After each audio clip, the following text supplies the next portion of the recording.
vulnerável. E pega herpes e o outro não pegou. Um pega gripe e o outro não pegou. Um pega HIV e o outro não pegou. Olha que chatice.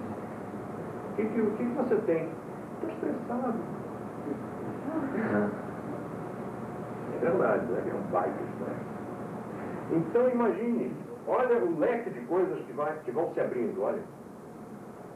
As coisas que vão ocorrendo. Se você for ver a consequência, se você puser uma chavezinha destas para cada um destes outros itens, você vai encontrar ali uma porção de consequências sociais, familiares, profissionais. Então, você começou a praticar a etapa inicial, a sua vida mudou.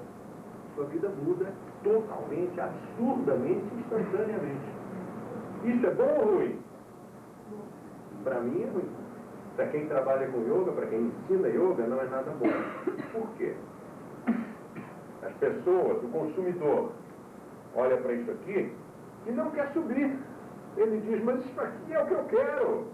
Então cria-se uma pirâmide em que a população toda do yoga está na etapa inicial.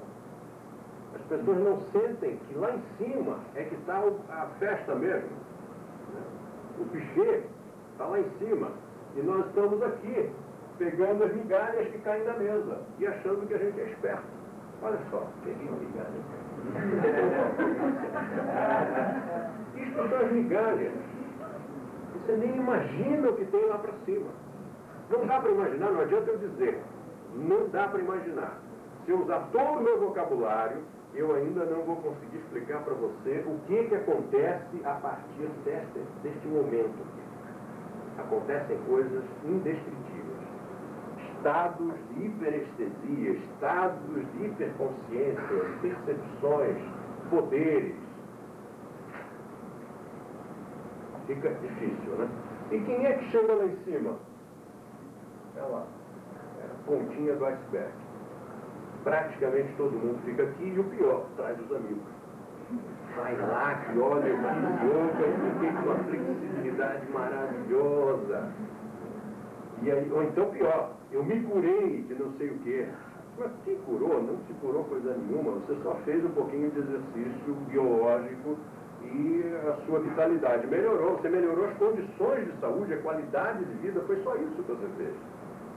Por exemplo, quando chega o aluno, isso é muito comum, deve ter 2 ou 3 casos aqui na sala. A pessoa tinha problema de coluna, mas nem veio fazer yoga por isso, né? Ela disse, não, eu vim fazer yoga porque eu gosto de yoga.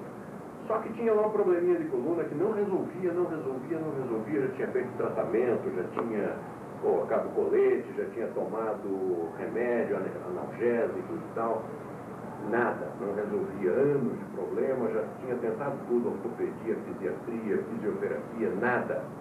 Fez a primeira aula e desceu com os olhos esbugalhados. O que vocês fizeram?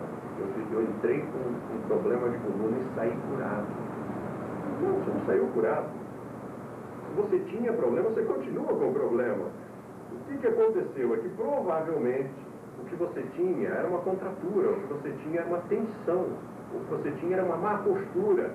Você chegou na aula, botou tudo no lugar, relaxou a musculatura, ficou feliz. Você saiu da aula, para que dor? Se as vértebras estão direitinhas uma em cima da outra e você relaxou a musculatura. Pronto, acabou a dor. Então talvez ele nem tivesse problema nenhum. Talvez a dor fosse só tensão emocional, tensão muscular, má postura.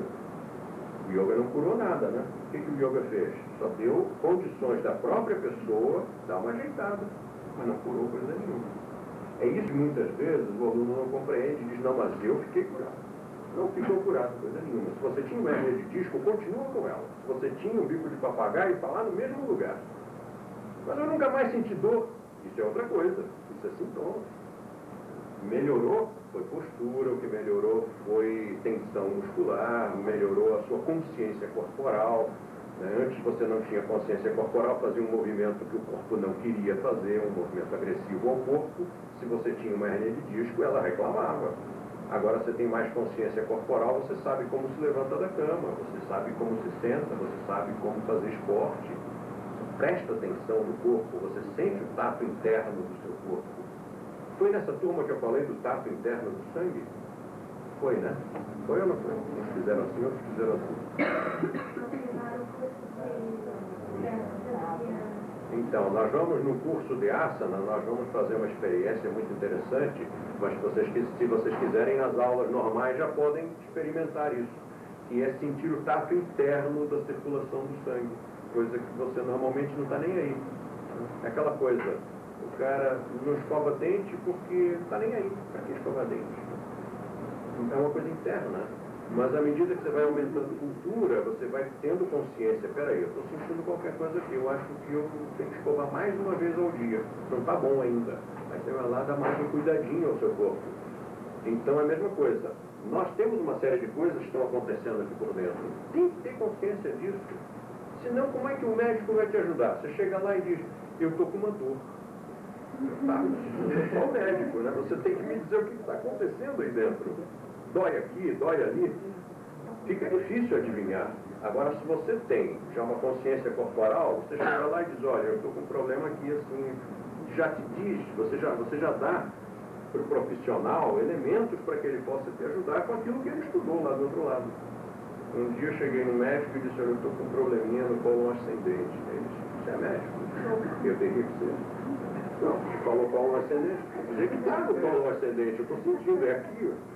Então, isso ajuda um pouquinho, né? Pode não fazer milagres, mas você ajuda um pouquinho a pessoa. E às vezes, ajuda tanto que você não precisa nem ir ao médico. Você mesmo já descobre, ó, a razão é esta, estou me sentindo intoxicado.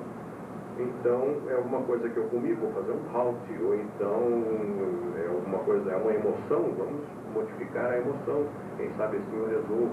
Vai na tentativa e erro, você consegue chegar lá. Então, essas coisas de consciência corporal, quando você fizer o Trikonasana, coloque a consciência na parte interna dos braços, coloque a consciência nas veias e artérias, e aí você faz para um lado, e procure sentir o que aconteceu com as veias e as artérias deste braço e deste. Fica lá. Aí depois vai para o outro lado, consciência interna. E aí você vai levar um susto, você vai ver que você tem tato interno e não sabia, nunca ligou a mínima.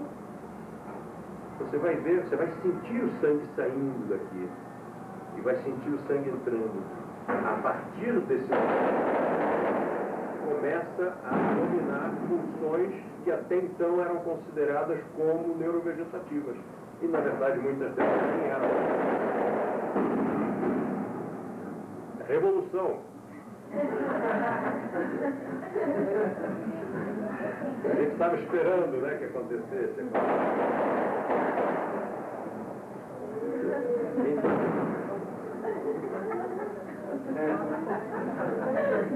Esses são os seres humanos normais. Esses são aqueles que dizem, você está ficando fanático. Isso não faz bem. Você não está normal. Aquilo é normal. Mas então, essa consciência interna, essa consciência corporal, vai te permitir lidar com determinados músculos, com determinados tecidos internos que você normalmente, você largava tudo, deixa lá, não sei o que está acontecendo lá por dentro. E aí começa tudo com o quê? Com um exercício chamado Nauli, em que você movimenta músculos que normalmente ninguém movimenta. São os grandes retos abdominais. Você faz aquele movimento abdominal a partir daquele exercício chamado Nauli, a partir do respiratório, que é um tipo de exercício que faz a conexão do consciente com o inconsciente. A partir dessas duas e outras técnicas mais, você começa a controlar o neurovegetativo. Começa a descobrir pelo lado do corpo como mexer com a musculatura lisa. E pelo lado do psiquismo, você começa a descobrir o que está acontecendo atrás dos bastidores, por trás dos bastidores. Começa a descobrir o que está acontecendo no inconsciente. Então, se você faz uma terapia, se você faz uma psicanálise, em vez de gastar dinheiro durante 6 anos de psicanálise, você vai fazer 6 meses. E o seu psicanalista vai ficar boquiaberto, porque ele vai dizer, não entendo como é que com você a coisa funciona tão rápido, porque você percebe o que está acontecendo no seu inconsciente. Os outros, eu tenho que ir lá garimpar o que está acontecendo, e a pessoa ainda resiste, ainda diz que não é, não. Está louco, imagina. E por que isso acontece no caso do pranayama, por exemplo? É que é uma atividade que é neurovegetativa, é do inconsciente. Você respira o tempo todo sem prestar atenção. Mas você pode interferir com o consciente, você pode parar de respirar, você pode respirar com um determinado ritmo. Então, é uma atividade que é do inconsciente, mas você também pode interferir com o consciente. E é através desse trabalho de pranayama, de respiratório, que você vai romper essa fronteira e penetrar no inconsciente. É uma viagem, uma experiência fantástica. Então, o que a gente tem que fazer? Olhar para isso aqui e dizer assim, isso pode ser maravilhoso, mas isso é a migalha que cai da mesa. Então, o que eu tenho que fazer é simplesmente aceitar isso aqui como um efeito colateral, como acidente de percurso.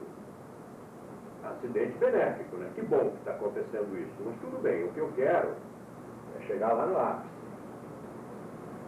Eu quero chegar aqui em cima. Quero chegar no samadhi. E à medida que você vai passando por essas experiências aqui, ó, você vai entrando num universo simplesmente fascinante. É tão fascinante que as pessoas com uma cultura menor tendem a atribuir todo esse universo a coisas espirituais, místicas, misteriosas, porque simplesmente não dá para explicar. Não são coisas científicas, mas são coisas naturais. Quer dizer, não tem nada de místico ali. Quando você faz uma viagem astral, quando você tem um fenômeno paranormal, quando você tem uma percepção, quando você tem um estado de consciência, não tem misticismo nenhum, gente. O misticismo é um fenômeno tribal. É uma coisa assim, aquela cultura primitiva não consegue explicar uma determinada coisa e entra em parafuso. Então começa a imaginar deuses e demônios mexendo os pauzinhos. Eu espero que a maioria aqui já não esteja na fase tribal. Então, quando ocorrerem os fenômenos, como é que a gente vai reagir? A gente vai dizer, ocorreu um fenômeno, não sei explicar. Ponto final, pronto, não tem mistério. Se você souber, sabe. Se não souber, não sabe, não tem mistério nenhum em cima. Não precisa elocubrar. É só continuar praticando, as coisas vão ficando cada vez mais claras. E o principal também nesse processo de Samkhya, que é o processo não místico, é que você tem que saber os comos. O Samkhya do yoga, né?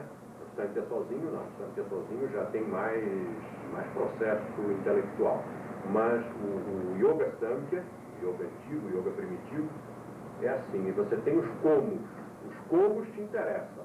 Como é que eu vou levitar? Assim. Faz essa técnica. Repete, repete, repete, até que ela vai produzir um efeito.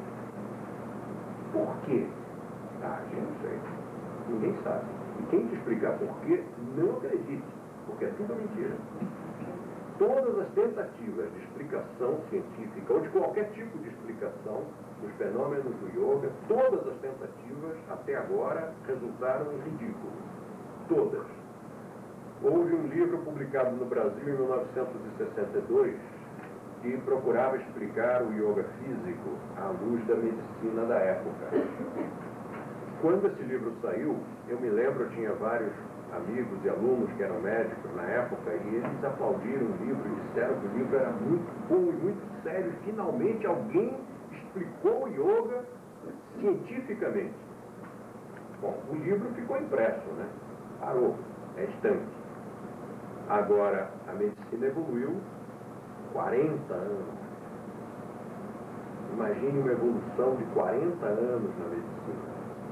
Hoje, a mesma classe médica olha para o mesmo livro e dá risada e diz que ridículos vocês são, vocês do yoga. Vocês acreditam mesmo nisso? É? Todo mundo já sabe que não é assim. Então, não adianta tentar dar explicação científica, até porque a ciência muda o tempo todo. Tem um pensamento que diz que a ciência consiste muito mais em corrigir seus erros do que em descobrir verdades. E é exatamente assim. Então, não é para tentar explicar o yoga. O yoga é para a gente experienciar. O yoga é para a gente pegar e fazer. Como? É assim. Por quê? Não sei, não quero saber, tenho raiva de quem sabe. Porque é mentira. É simples, né? É só não dar nó em pingo d'água. A linha Vedanta Brahmacharya dá muito nó em pingo d'água. A linha Samkhya Tantra não dá nó nenhum. É tão simples. Viver é tão simples. Curtir o yoga é tão simples. Tudo é tão simples. A gente complica porque nós temos um erro de projeto chamado intelecto. Quando o Papai do Céu estava soldando os nossos circuitos, um dos anjos fez uma besteira, ele olhou para o lado e soldou errado. E aí surgiu essa anomalia chamada intelecto. E é o intelecto que faz a maior parte das complicações na vida da gente.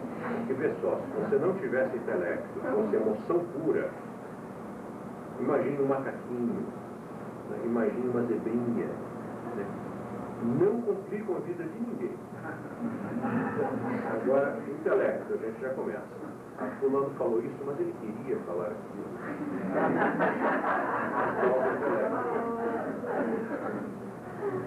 Eu vou morrer um dia. Se não fosse o intelecto, a gente estava curtindo aqui agora. Não interessa se eu vou morrer um dia. Agora eu não estou morto, né? Então eu vou viver bem. Mas o intelecto, sim, mas e depois? Existe vida eterna? Pronto, já está um infeliz pelo resto da vida. E aí inventam-se religiões e queimam-se pessoas em praças públicas por causa do raio do intelecto. Não é que a gente seja contra a cultura, não é contra a cultura, mas limitando, a proposta é limitar o intelecto. Estudar bastante, aumentar muito a cultura. Mas toda vez que o intelecto começar a querer avançar o sinal, pega e volta, senta. Faz como você faz com o seu cãozinho, né? Senta, senta, está muito excitado, senta. Yoga Chitta Vritti Nirodha. Dá uma paradinha aí na mente, porque é ela que cria complicação sempre. Nós estamos na primeira aula de junho, segunda aula de junho. E em julho vai ser o módulo de Tantra. Esse módulo de Tantra, eu vou ter que, este ano acho que vai ter que ser diferente. Cadê o Charles? Cadê a Sandra? Cadê o Alê?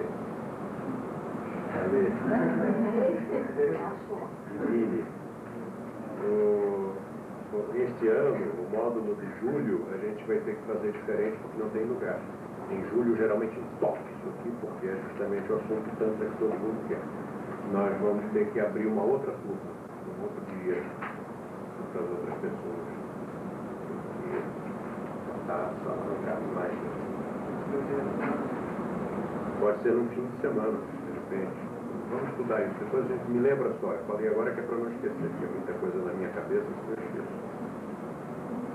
E eu queria que vocês já fossem se preparando. Quem ainda não leu o nosso livro de Tantra, os nossos livros, né, o meu e o do Sérgio, o meu que é o Hiperorgasmo e o do Sérgio que é o Samkhya Tantra, Yoga Samkhya Tantra, que leiam.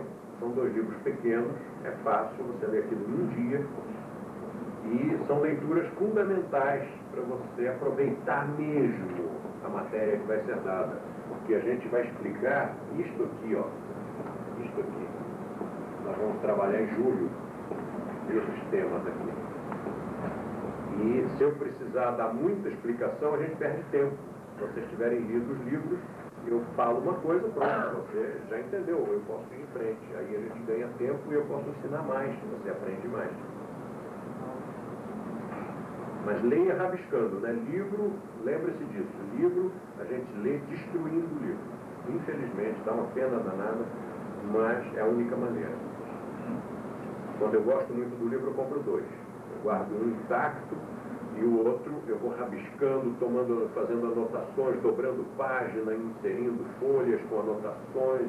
O livro fica um caco, mas em compensação, quando eu termino a leitura, eu repasso o livro inteiro em questão de meia hora, faço uma revisão de matéria, aí a matéria se fixa mais, depois eu guardo o livro, pelo menos uma vez por ano eu releio aquele livro todo rabiscado e eu tenho um aproveitamento extraordinário, porque eu vou nos pontos que eu já observei, isto eu não entendi. Às vezes eu tenho vontade de botar isso, eu não concordo, né? Com isso eu não concordo, mas espera, quem sou eu para não concordar? Isto eu não entendi. Toda vez que a gente não concordar, lembra que tem que mudar a conotação. Não é você que não concorda, é você que não entende. Então vamos lá, isto aqui eu não entendi. Ou então, isto aqui vi de livro tal, página tal, ou então achei que talvez me pareceu uma contradição com a outra página. Dali um ano eu vou reler, aquela contradição já está resolvida, não era contradição nenhuma. Eu é que não conhecia a matéria, eu é que não tinha ainda metabolizado a informação. E olha, super supimpa você fazer esse tipo de estudo assim, rabiscando o livro. Jamais abra um livro se não tiver papel e lápis na mão. Pelo menos o lápis, né? Pelo menos a caneta. Senão não adianta. Você pensa que aprendeu e depois você não lê de novo, porque você diz, não, isso eu já vi. Aí você não volta. Só que não registrou. Não registra mesmo. O nosso cérebro é muito falho nessas coisas. Então vamos agora ver o questionário. Me empresta para eu ler as perguntas. Cada um pegue a sua folha de pergaminho, a sua caneta de caligrafia. Vamos agora fazer as perguntas. Dá uma para a moçada em casa.